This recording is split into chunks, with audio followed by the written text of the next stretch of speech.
Hello everyone, this is Kendrick Dix for Viral. Coming up here on Viral, we talk about Jay-Z being targeted by Jane Doe, but Jane Doe's stories are not adding up. The consistencies are not adding up right there.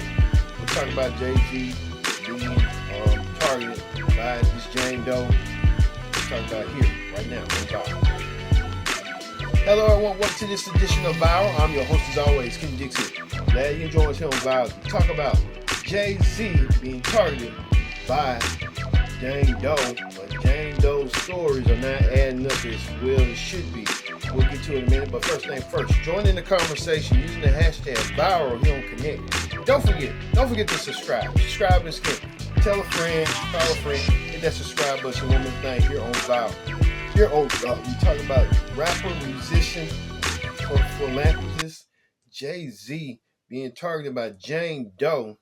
This Jane Doe saying that Jay-Z awed her at the 2000 MTV Video Music Awards along with Diddy, and the lawyer that's kind of more sketchier than ever, a Texas lawyer, saying that Jay-Z is the culprit. Let's get the latest on what's going on with Jay-Z, Jane Doe, and this corrupt Texas lawyer right now.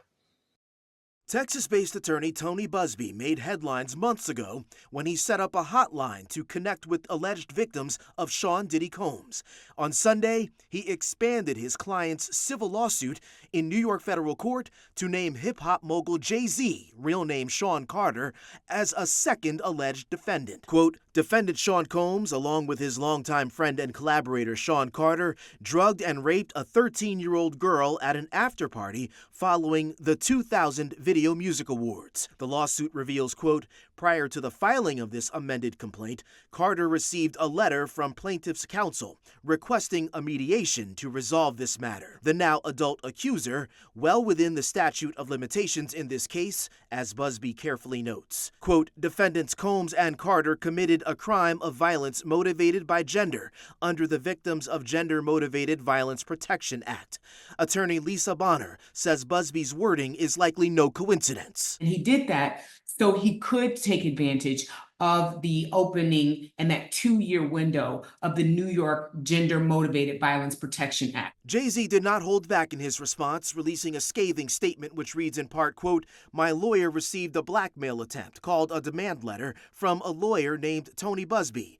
What he had calculated was the nature of these allegations would make me want to settle. It made me want to expose you for the fraud you are in a very public fashion. So no, I will not give you one red penny. Carter continues, quote, these allegations are so heinous in nature that I implore you to file a criminal complaint, not a civil one. Carter ends his response with a reminder of his roots. Quote, I'm a young man who made it out of the project of Brooklyn. We don't play these types of games. We have very strict codes and honor. We protect children. I look forward to showing you just how different I am.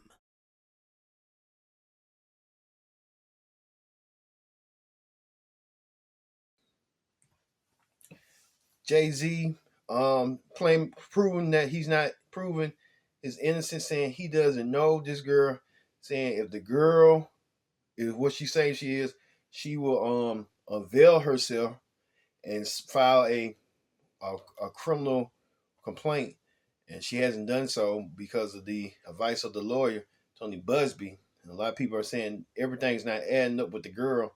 Even this situation right here, NBC News report. Take a look right here.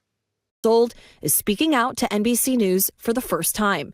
She asked us not to reveal her identity. What made you want to come forward and talk today?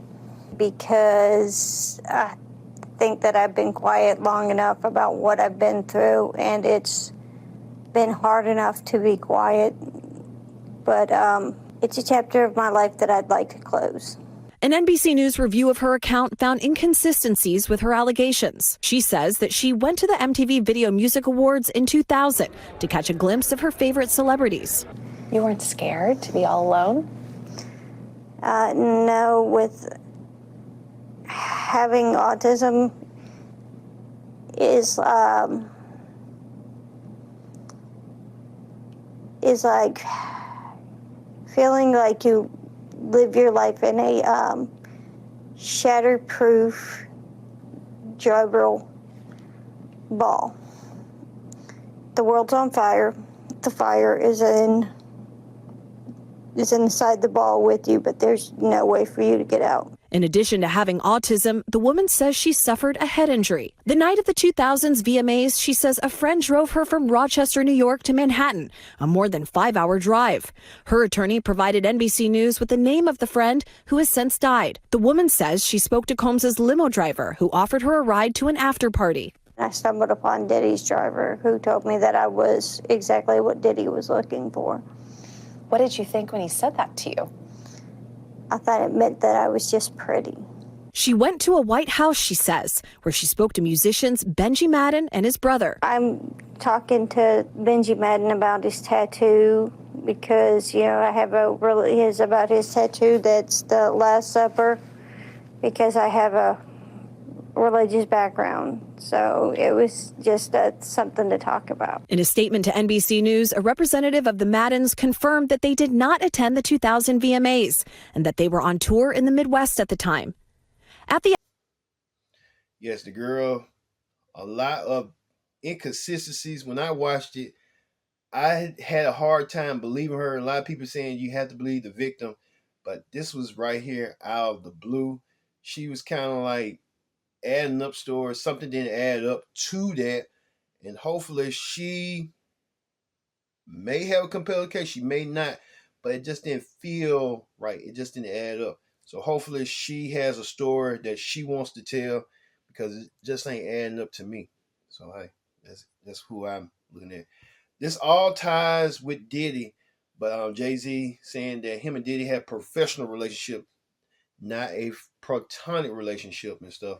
So there's a lot of inconsistencies going on. And this girl, she's from Alabama, so everything's not making sense. Saying that the friend had dropped her off at the Video Music Awards, saying the friend's no longer here. That's a red flag right there. If your friend was here, she would have had made proof. Then saying the father saying that he would have recalled that.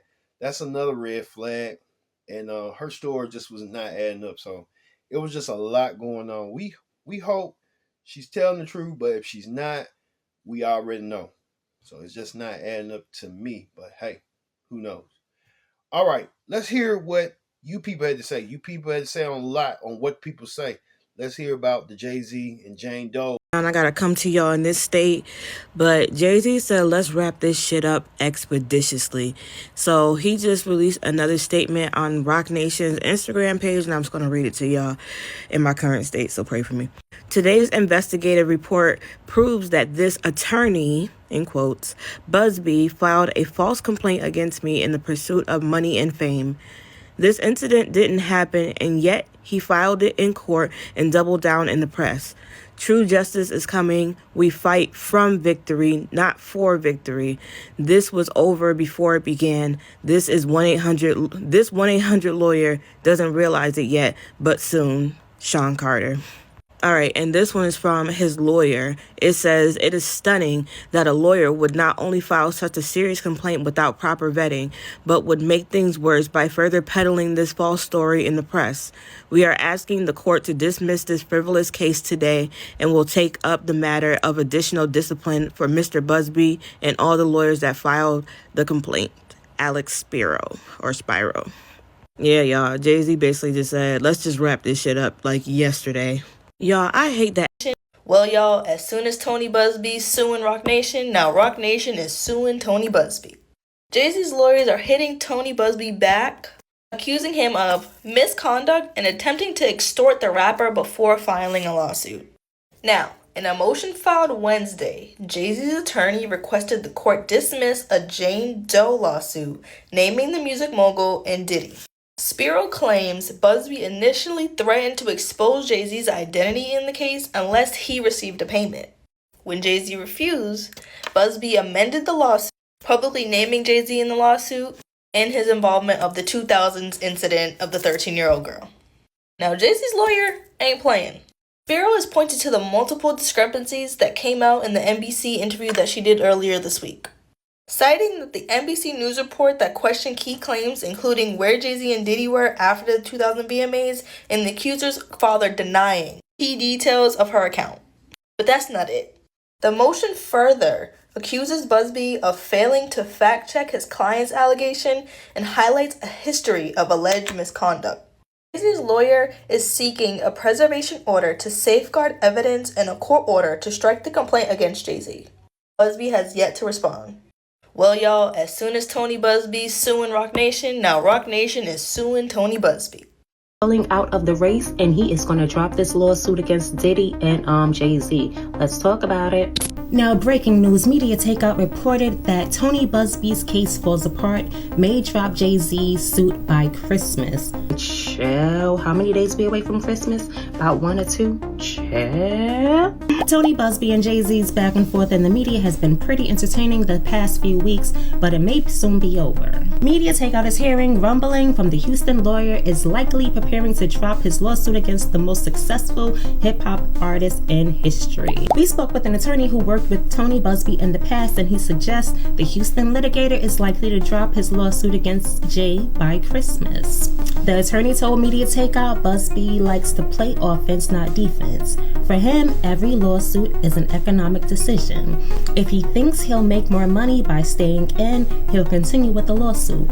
But if it's costing him money, he leaves. And shall we already know Jay-Z's lawyer, along with some other legal professionals, have been going super hard when it comes down to investigating Tony Busby, and they have been coming up with a lot, honey. Our lawyer insider continued, Busby is going to have to be prepared to spend millions of his own money to take on Jay-Z. That's not his style. Here's our insider's prediction. Busby will either withdraw from the case or drop it altogether on Christmas Eve. No reporters are working then, and no one would probably likely know until after New Year's. Child, when y'all lose, can y'all lose big, and can y'all lose in the public eye? I'm just saying, it's only fair. You launched this whole investigation in the public eye. Don't go and try to hide now. That ain't none of my daggone business. Let me mind my business, mess around with these lawyer folks. I don't need nobody investigating me, child. Okay, and here we go. We have bloggers all over the place saying, oh my God, Jay-Z's going against Diddy. Oh my God, Jay-Z's lying and all this other stuff, whatever you guys were saying.